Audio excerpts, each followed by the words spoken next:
Nature at large and in each of her kingdoms presents three forms of being: that which is useful to others, and that which is predatory, and that which is inert, neither good nor bad from the viewpoint of others.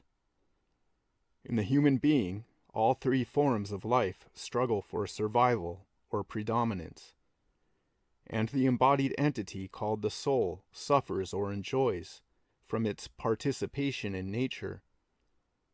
That is to say, from the commingling of the spiritual, the psychic, and the elemental in him, as in a cosmos.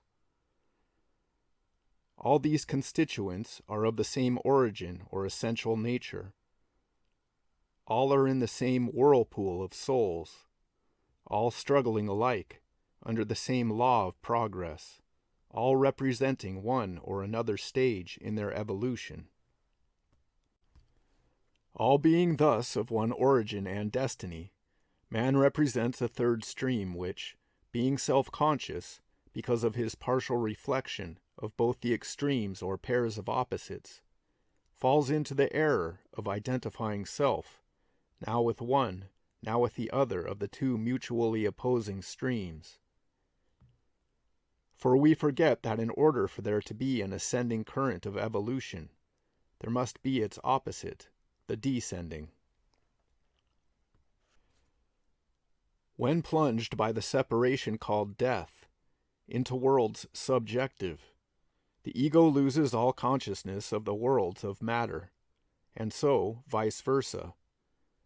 Periodically the same phenomenon occurs during sleep and its opposite, waking human life. In neither is there memory of the other state's activities.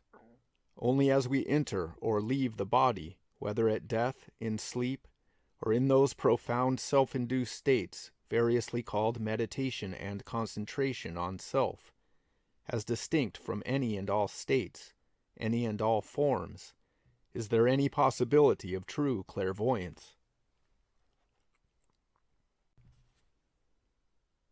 What, then, is this true clairvoyance, which is the real theme of every Savior?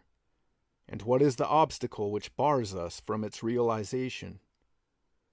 The enemy is addiction to objects of sense, or the like addiction to subjects of the mind.